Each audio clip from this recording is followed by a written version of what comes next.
Okay, we are recording the meeting so that those that miss it can view it on the website. And also, if you really like it a lot, you can watch it again. So we've got close to 100 people on.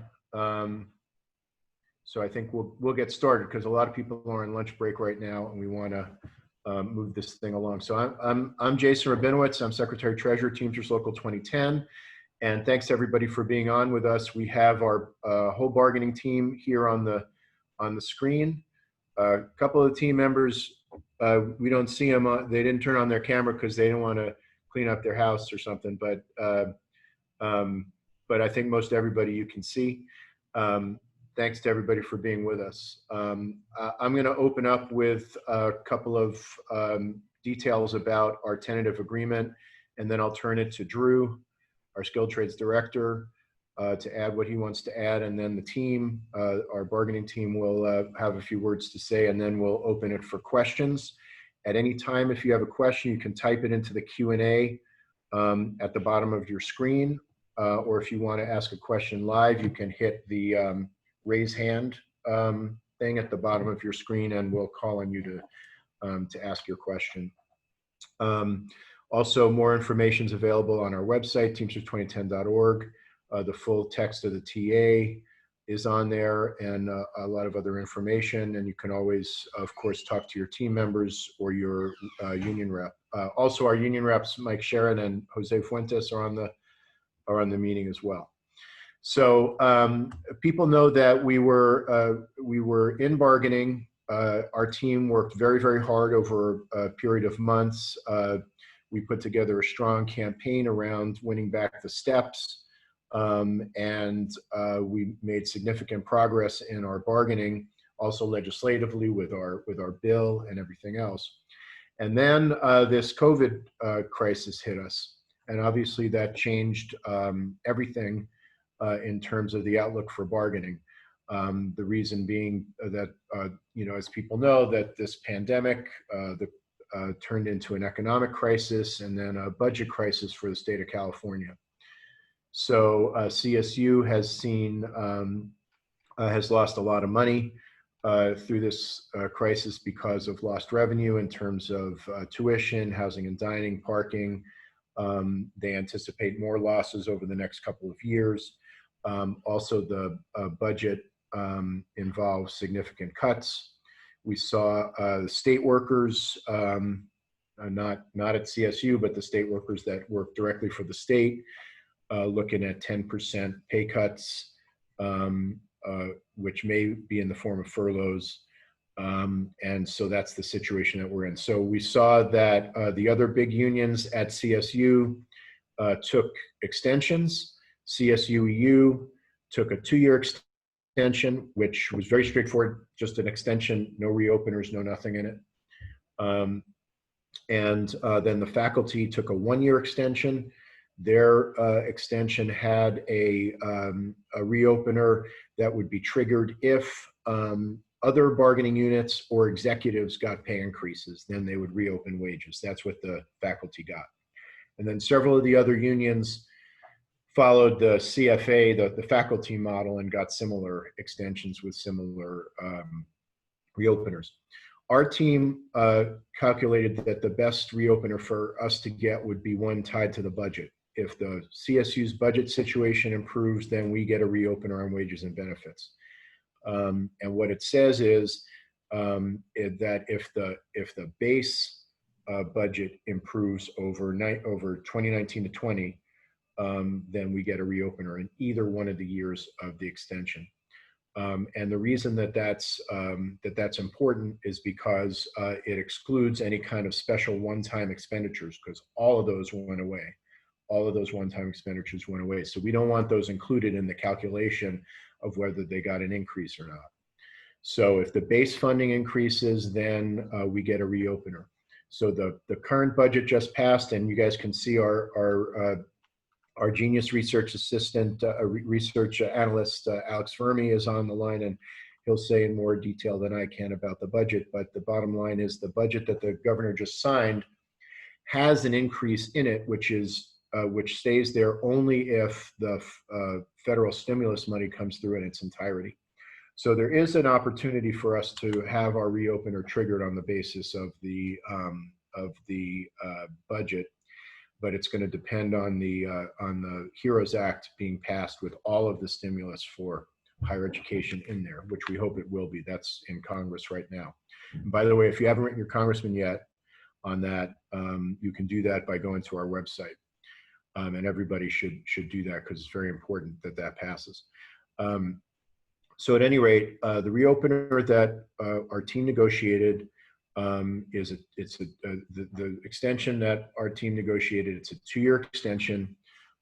It preserves our current pay rates and our current benefits, which is very important because CSU had on the table a proposal to decrease our benefits and increase what workers are paying, would be paying towards the retirement.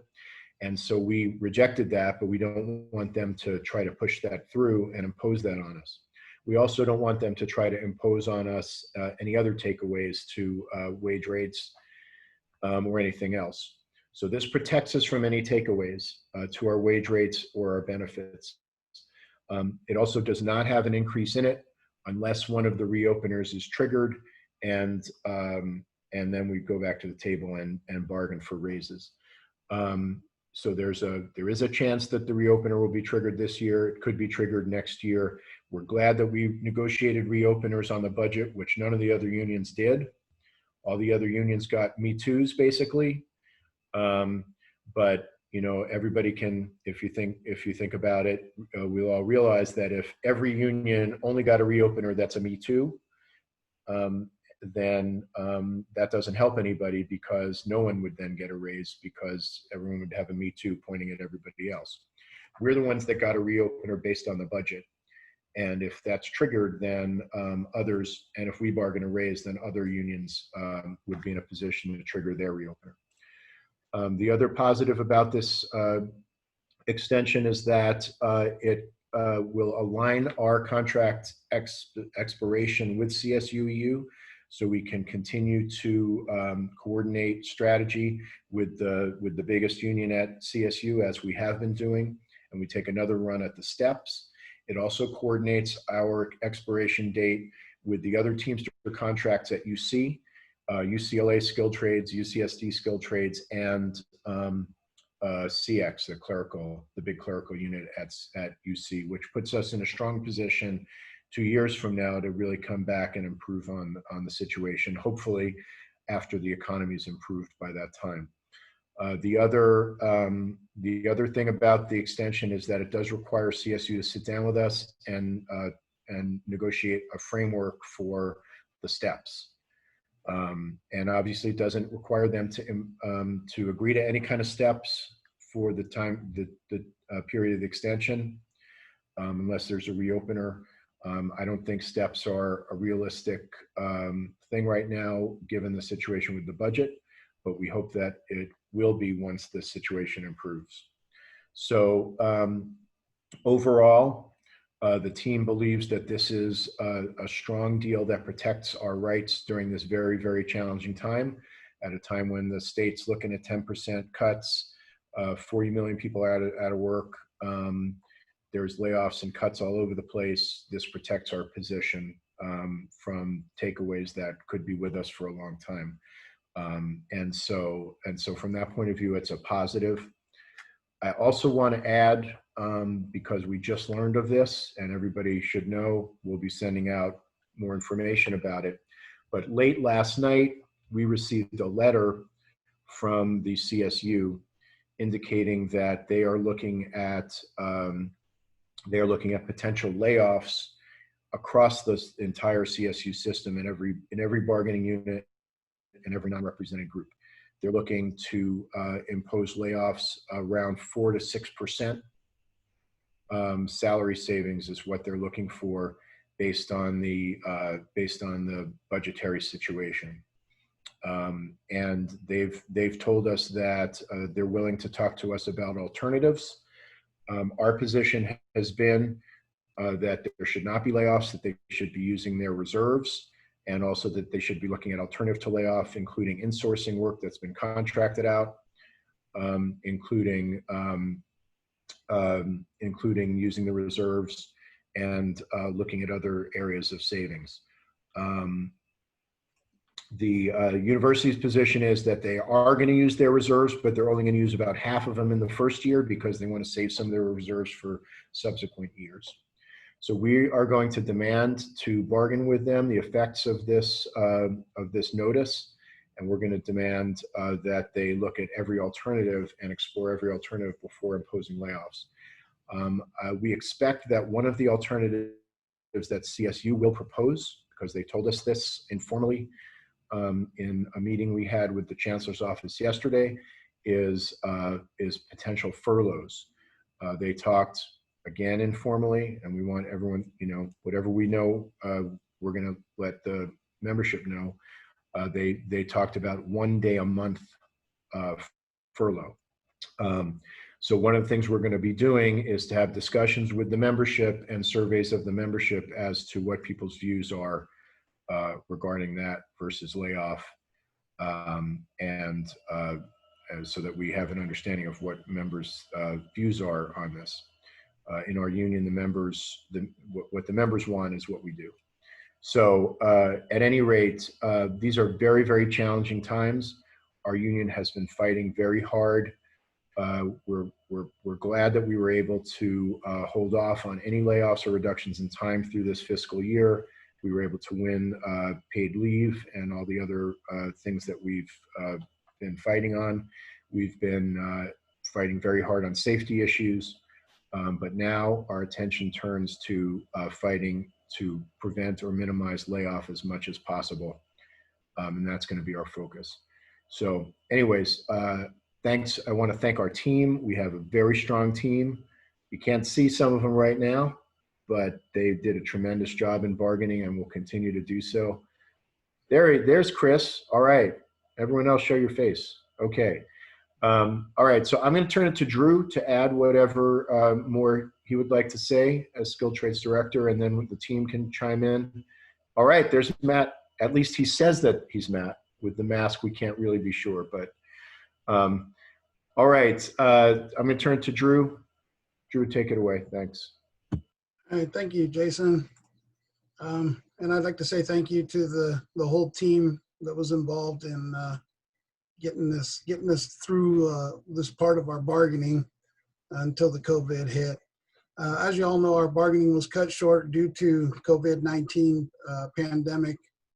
And in the interest of not having cuts in pay or our benefit costs raised by being imposed on us by the CSU, it was best to extend our contract and include the articles that were tentatively agreed on.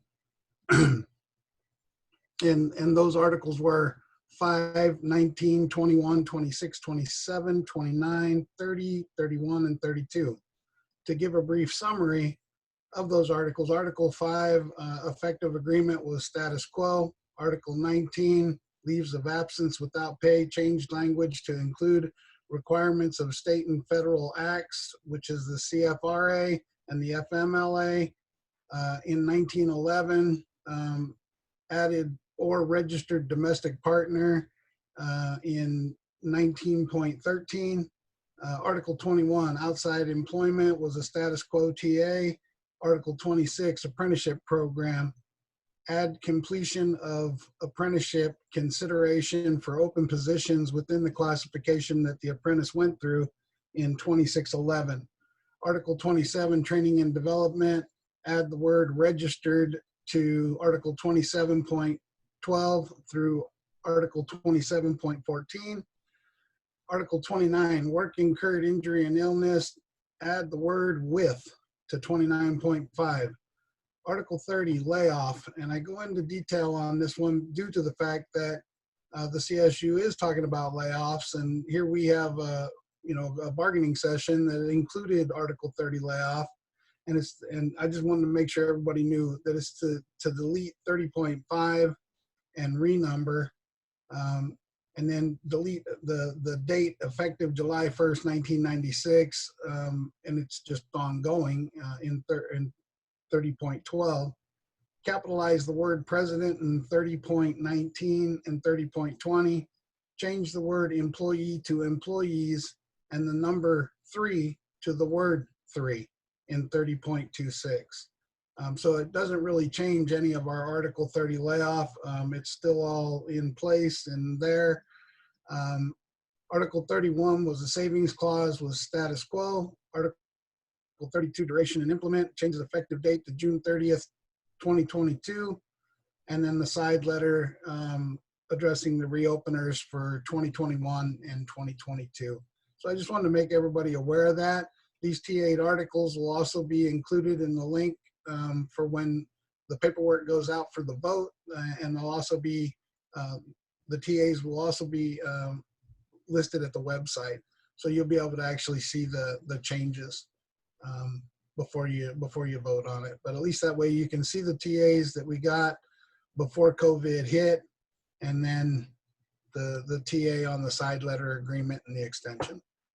So that's about all I got to say, other than thank you to the fellow members and CSU Unit 6 employees that were involved in the bargaining. Thanks, guys.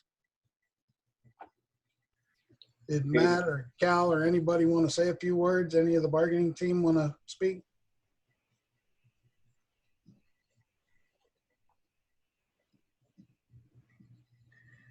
How about Alex? Right, all of a sudden everyone's shy. Yeah.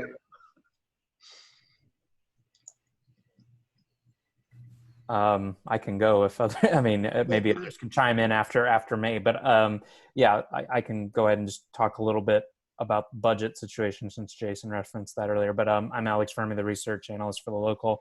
And just to kind of add on to what's been said so far, a really key thing about this extension is that, you know, as many, I'm sure people know, CSU in the past has taken advantage of situations like this to bargain to impasse and impose, you know, basically long-term takeaways. And that this extension prevents them from unilaterally bargaining to impasse and imposing, you know, takeaways. Because that's, you know, that's what they were doing with the steps in the 90s. They bargained to impasse and then could impose, you know, the takeaway of steps. And, you know, we obviously are with this extension working to prevent that, anything like that from happening again, as obviously the budget situation and the funding situation is very complicated. But just to speak on the state budget more specifically, because yeah, there was a budget deal reached between the governor and the legislature last week. They just recently posted kind of the full summary for it. So the key takeaway for CSU is that in the absence of additional federal funding, basically additional federal stimulus, CSU will have basically a $299.1 million reduction in its state general fund. So that's like mostly its ongoing state funding. But if in the event that sufficient federal stimulus comes through, the CSU's base ongoing budget could actually increase. So that's the kind of one of the big uncertainties right now is, as Jason was referencing, is if that federal funding comes through, CSU's base budget could actually increase and our reopener around the budget would be triggered and we could bargain potentially for raises. So that's one of the big uncertainties right now.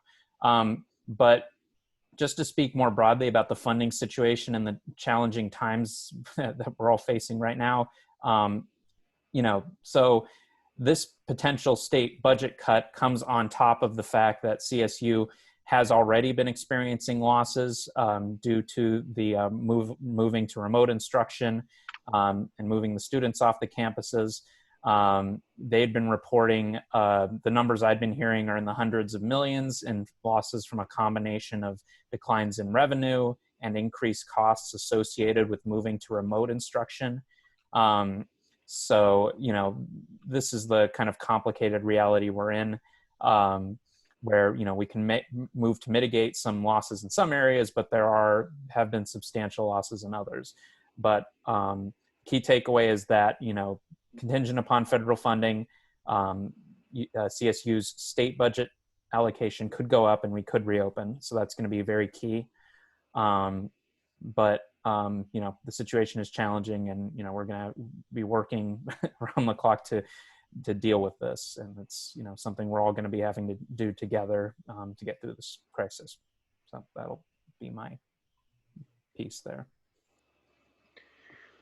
Okay, Alex, there's a question in the Q&A since you're talking about budget. What was the this is from Michael Donlan. What was the CSU total budget last year? I'm asking to compare the $1.2 billion surplus. Oh, their total budget versus the versus their aggregate surplus. So yeah, so as far as the surplus, basically, so their surplus prior to this crisis, they reported it as being at at 1.7 billion. We know that they have begun using that surplus already.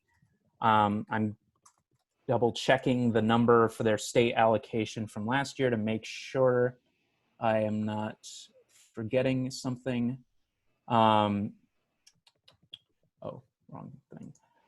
Here, can I take a second and respond? I don't want to throw out an inaccurate number. I just want to confirm. Yeah, I'll respond to that question in a second. I just want to pull up the numbers, make sure I have the right information there. But I'll address that question shortly.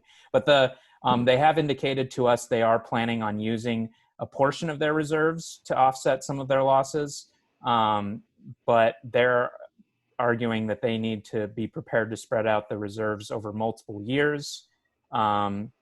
So that's going to be something we're having to deal with, but yeah, I think the number they've thrown out, from my understanding, is using 300 million of the overall reserves for this next year, and they're trying to spread it out over potentially up to 3 to 4 years, given the potential longer term effects of this crisis.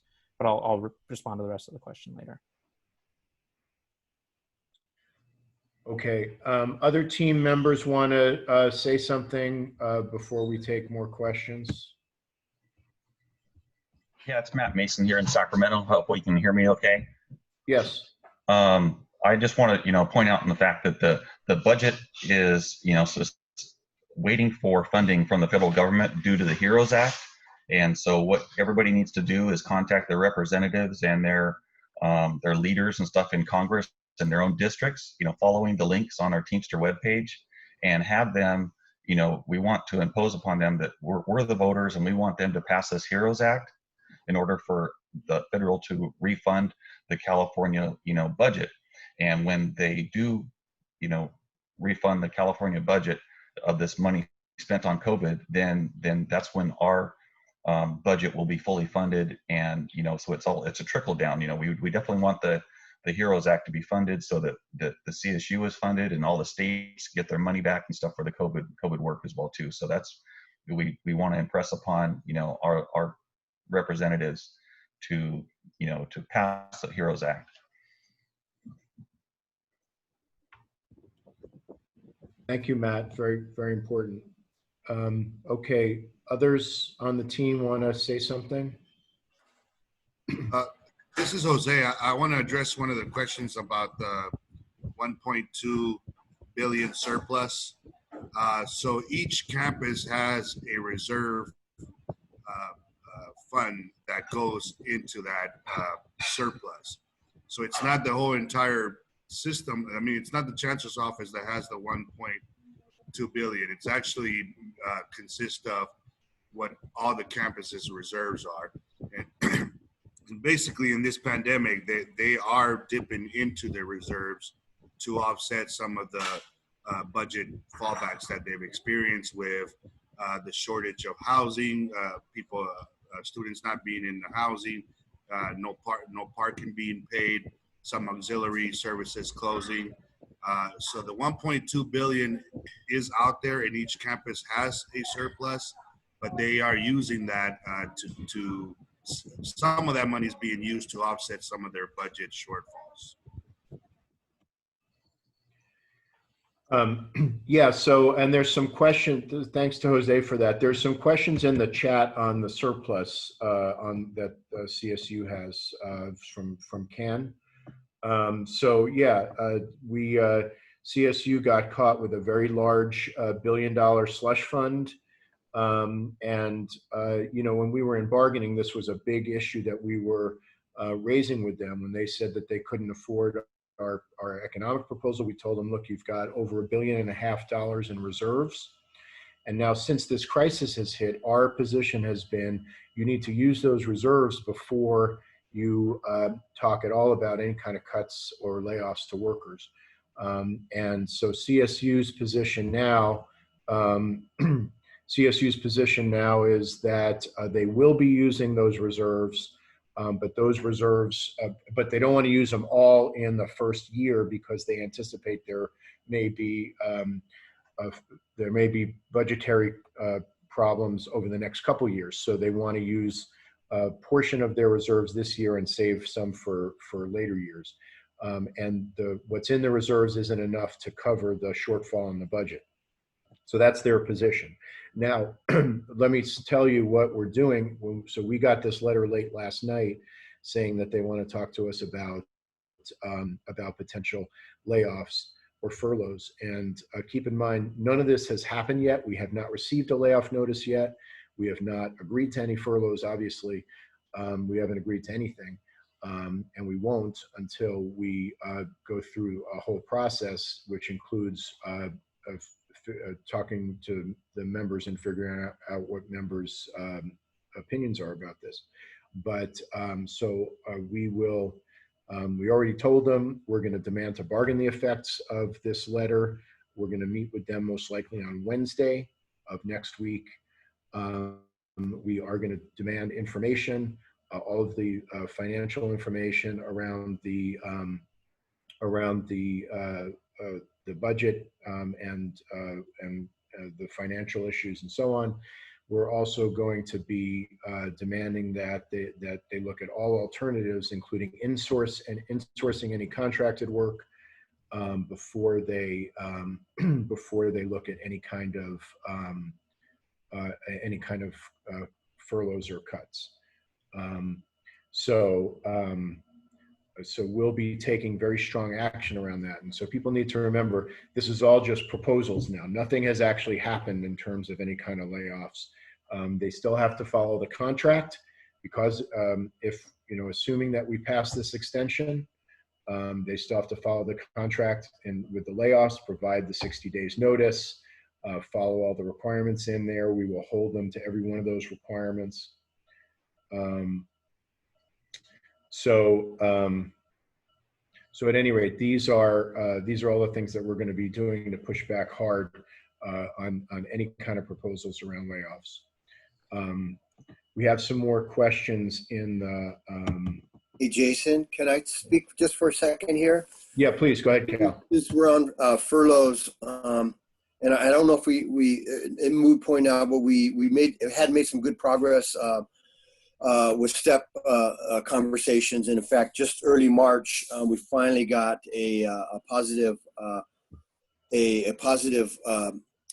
some positive remarks about that from the CSU at the bargaining table, which was encouraging, of course. And then the COVID pandemic came shortly thereafter, so that set that in. But we had made some good steps. I don't know if Alex had talked about that. We one of the things by extending our contract, that language, as far as we're concerned, will freeze. We'll be able to pick up right where we left off, and with that language, and that was a very important topic for all of us at the time. Obviously, at the beginning of the negotiations, and Jason made that point about 5 minutes into the first meeting. So we'll talk about that a little bit. Then I know there's a lot of questions. I don't want to take time, but in terms of furloughs and layoffs, we will have the opportunity to vote, as one of the questions came up. Last time, if we remember, in fact, the last two times there were layoffs, many of us may remember, they had asked for a reduction of 10%, which amounted to about 9.23% of Unit 6 overall. And then it went from there. And I know a lot of there's folks on the call that were affected by that. I know that. I will just say on our campus, we're dodging contractors left and right. We have handpicked a dozen of these potential projects that we could do in-house, and we have put grievances out on those, contracting, Article 4 contracting out on grievances very important. It's our work. We can do that work, and we have to be willing to do it in a way where we can finish these projects and that sort of thing. So we're making an effort at San Diego State to do that with these jobs that we feel we can take over. Also, and very important to preserve the work. But in terms of layoff, there's a lot. I mean, I know on our campus there's a few folks that are considering retirement. So all that can come in. All that will come into play. We'll monitor the retirements that are happening now. That'll go towards a 10% or 9.23% reduction if it comes down to that. The other thing I'll say is that we're shorthanded. We're shorthanded at San Diego State. I think it's that way pretty much throughout the campuses from a lot of the folks I talk to, a lot of the members. So we'll take all that into account. I will say this though. Even though back in 07, 08, 09, we had some good union people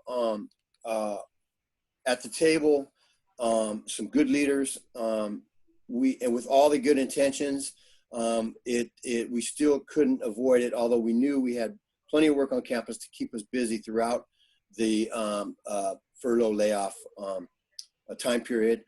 This time, I'll say we have more firepower with the Teamsters, and if we all stick together, we can get through this thing quite possibly with no layoffs, no furloughs, and that's where we need to focus, guys and ladies. Okay, thanks, Jason. And to jump in and respond to the original question I was asked, because I did want to make sure I wasn't quoting incorrect numbers. So for reference, so basically the total amount of money that the CSU received from the state last year, so for or I guess for this year, is roughly in the $4 billion range, with 3.6 billion of that, actually closer to 3.7 billion of that being for operation, like general fund operations. So those are the numbers, because I think I was asked if that allocation, the overall allocation versus what their reserves are. So yeah, as we mentioned, CSU has indicated they are using their reserves and are looking at using hundreds of millions of them for this next year. Now, obviously, they have taken the position that they are trying to preserve them over multiple years, and that's something we're going to have to be confronting them on as well, is making sure they're not continuing to hoard these things when they could be using them to offset impacts. Because the part of the issue that's happening is, and I've seen in the chat there was reference to the CARES Act as well, and I'll kind of address that.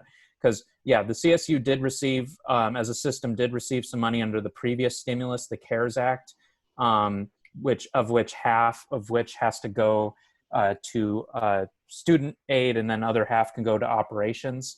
So the system in aggregate received 525 million. And so half of that can go to operations, spread across all of the different campuses. Now, it can probably vary by campus, but I'm sure what most of them did was take that money and say, oh, we're going to use this to backfill some revenue we lost somewhere. But, that was one time, and, their losses have continued to accumulate, and there's this potential state cut. So that's the environment we're operating in and trying to push back on, as much as possible. It's a difficult situation to say the least, but we're doing everything we can. Okay, thanks. We have a couple hands up. So any other team members want to say something before we call on some of the hands? Okay, and before we do that too, we had a couple questions in the chat about emergency pay. So people know that CSU unilaterally stopped the emergency pay. We filed a grievance on that, challenging their ability to do that. So that grievance is moving forward, so we're it's an interesting situation, because obviously we want everybody to be working. And and we're trying to avoid layoff as much as we can. CSU has refused, and we've proposed repeatedly that they should give us a commitment that they will not lay people off.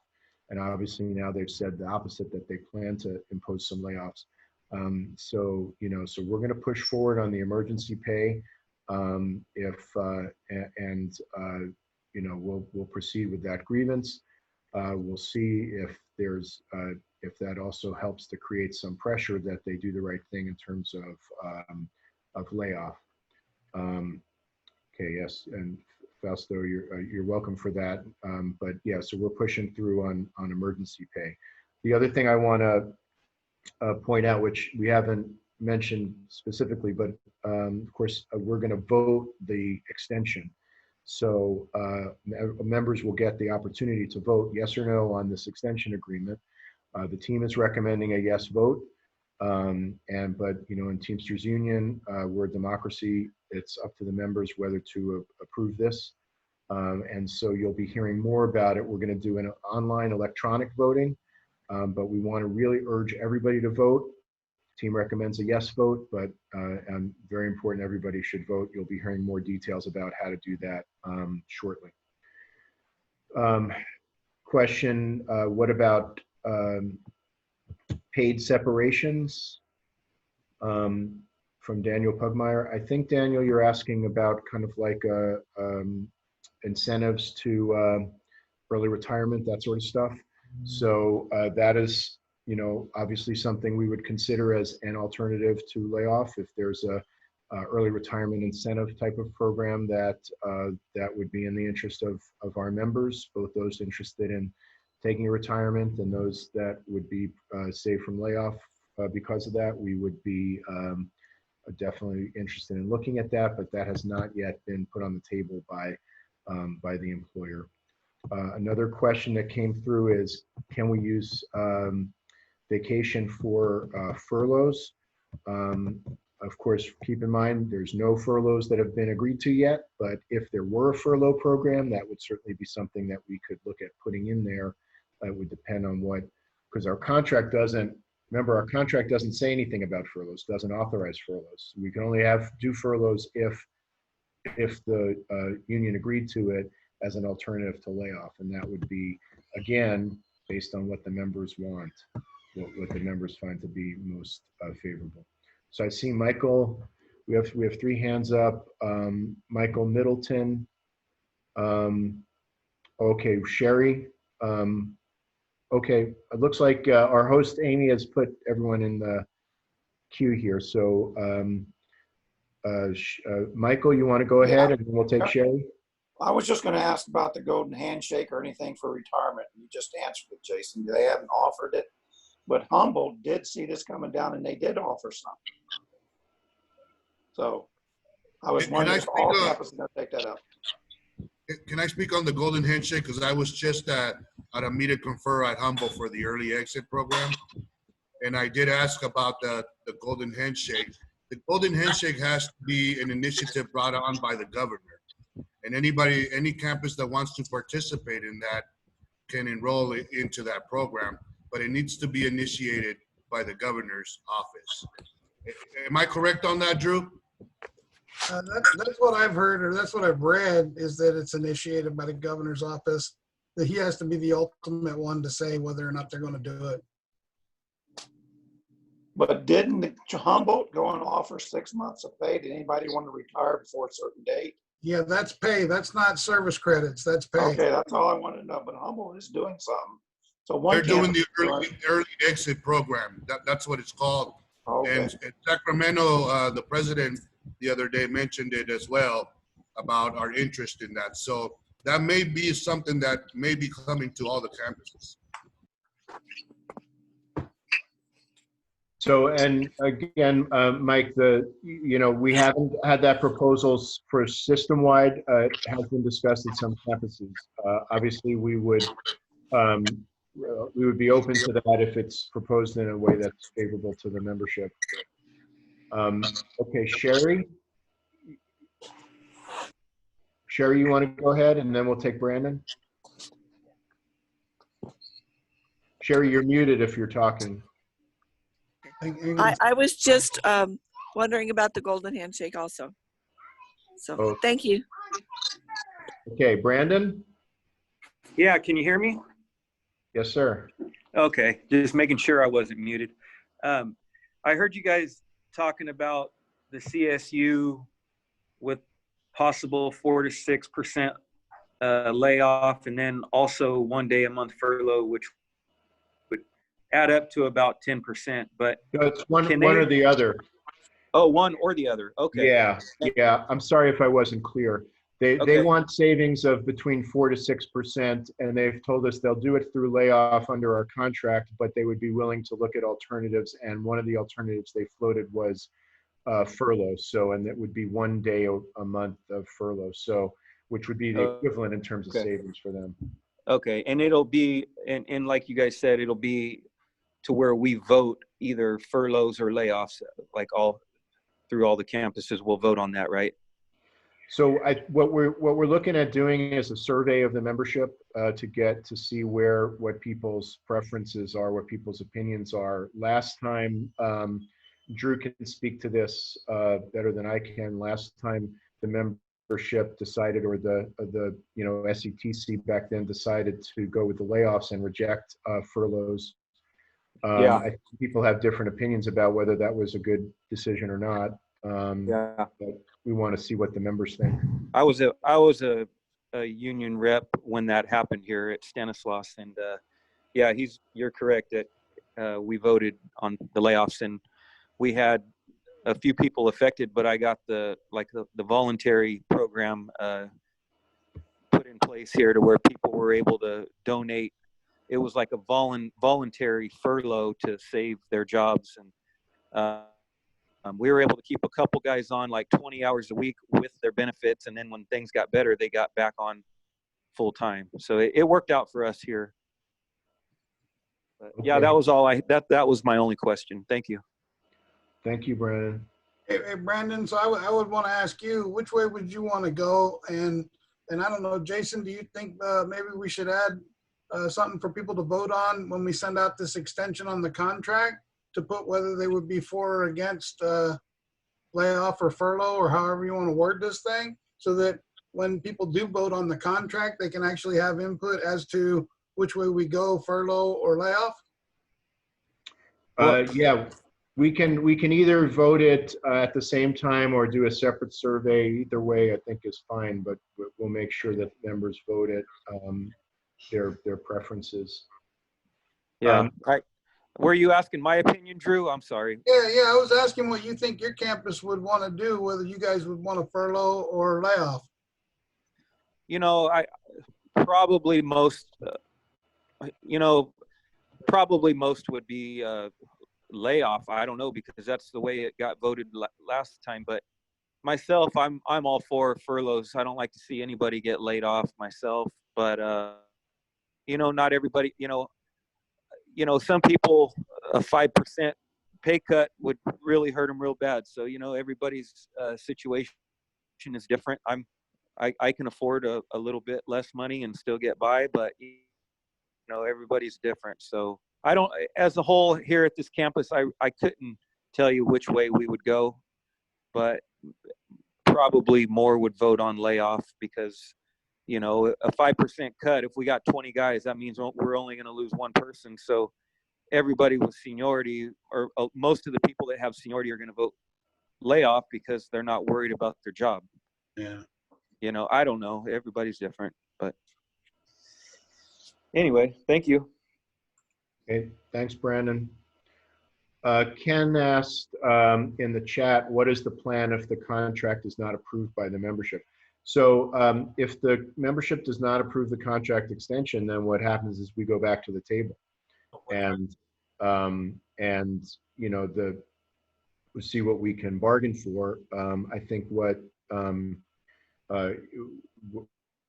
would happen at that point was, as Alex has said, we can push for wage increases or for various things. Unless there's a change in the budget, I think it's very difficult to get there. The employer, the CSU, would be able to propose takeaways to our benefits and our wage rates. They could propose furloughs. They could propose various other things, and then if we don't reach agreement, they could impose them. So that's the issue. So looks like Ken is live. Did you want to have a question, Ken, or did I address it? You're muted, Ken. Actually, that was the one of the several questions that I posed to the panels was, what's the game plan in the event we don't approve this contract or this extension as it's being labeled at this point? I know the finances are what the finances are. We all see what it is, but the reality of it is you have to have a plan B in the event that this doesn't go the way we think it or want it to go. So I know that they've offered zero. I know there's some economics for the 80-20 plan that was also proposed, but throughout this whole thing was, one suggestion that I've told to Mike Sheridan and yourself, Jason, was if we're going to take zero and for the next couple of years, if we just across the board, we'll take nothing, then just and make sure that we don't get laid off and or furloughed. And I want to make sure that everybody understands that a reduction in time base, according to the contract language, is still considered a layoff, which is technically a furlough. So, like I said, if you're going to pray for the rain, you got to deal with the mud. So that's where I'm trying to come out. Yeah, no, I appreciate that. So this is the plan B. If the contract extension does not pass, then we're back at the table, and we can all think about how that may play out. So that's what would happen. And as far as the reduction in time, yeah. So a furlough. Furloughs are not technically in the contract, so that's why the CSU agrees. We take the position, and they agree. They cannot impose furloughs on us under the contract. So it would only be if we agreed to furloughs as an alternative to layoff. So that's kind of where we're at on that. Looks like Brandon has his hand up again, unless. Oh, maybe he put it back down. Okay, are there any other questions I didn't get to? Jason, I had a comment about a question. So I think Linda Morton posed if management was going to have layoffs, reduction in time, or furloughs, which is basically all the same. From what we heard is that, yes, everyone is going to be impacted, including the non-represented workers. And I think the furlough day actually, I think Steve James mentioned that the furlough day is one day a week, was it, or one day a month was going to be, yeah, one day a month was going, the non-represented were going to be impacted by that. Okay, thanks, Jose. Looks like Mike Middleton has his hand up again. Mike, did you have another comment or question? You're muted, Mike. I had to unmute myself. There, I got it. Can you hear me now? Yes, sir. Yeah, Mike, I just have a couple things to say. I was here for the layoffs before, and of course, everybody voted for no layoffs.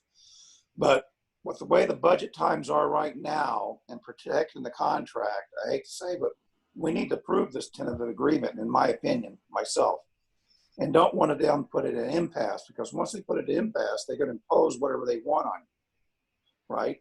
If they go back to the table, all CSU has got to sit there and not agree on anything and say, we're going to go to impasse. So I think the best thing to do is go ahead and vote for this instead of trying to fight something out right now and do this a couple of years down the road. That's my opinion. And yes, I would have to say managers should be receiving layoffs. And we all know CSU is top heavy with management. I mean, they got so many managers coming out to campus. Every time they hire somebody, they hire one person. They got 5 managers they hire when they hire one person. It's ridiculous. That's all I got to say. Thank you, Mike. Yeah, so that's absolutely would be our position, that that management needs to take a hit on this too. And from what they told us, that's part of the plan that they're implementing, as Jose said. Chris Rayner asked, could retirements and unfilled positions count towards the 4 to 6% cut? That's a very, very important question, because we have a lot of unfilled positions in Unit 6, and so so part of what we will demand is that that should be considered part of the cut. Now, I don't know what CSU's position will be on that. We haven't had that conversation yet. They may well say, well, hey, we've got to cut from our existing pay base. But the problem is, if we're already understaffed and you want to cut more, then things are just going to get worse in terms of deferred maintenance and everything else. And as in our meeting with them, we told them, we need to be very precise about this sort of stuff, because if you come with a big axe and just cut everything 4 to 6%, you could end up costing a whole lot more when we have to contract out work, or if we have deferred maintenance that ends up with more costly problems. So, you end up being penny wise and pound foolish. So we have raised and will raise all of those issues. Same with the retirements. If there are folks, that are looking to retire anyway, or who would be open to an early retirement with some incentives, that may be a way to avoid layoff as well for others. So absolutely, we'll be raising those. Thanks for the question, Chris. I have a question, Jason. This is Jose. Is there a possibility to lobby for the golden handshake? Yeah, you're supposed to give us answers, not questions. So so this is another part of what we'll be doing, is that we'll be meeting. We've been working with our lobbyists through this whole thing to push for maximum funding for CSU in order to avoid this as much as possible. And to be blunt about it, we've been pretty successful, because if you remember, the initial budget from the governor was a 10% cut to CSU, and then with us and others lobbying, the legislature came back with a budget that had basically no cuts to CSU, and then the compromise ended up really somewhere in between, but in a way even better than that, because if the federal stimulus comes through, as we've said, they'll end up with an increase. And by the way, our IBT lobbyists in Washington are lobbying on this HEROES Act very hard as well. So, but we're gonna double back with our lobbyists next week and look at several legislative options around layoff, including whether we can get a trailer bill in the budget specifically to stop contracting out, or to say no layoffs unless they contract out, unless they contract in or insource contracted work. We're also, since Jose raised the question, we could look at adding the question of a golden handshake or retirement incentives to the lobbying efforts.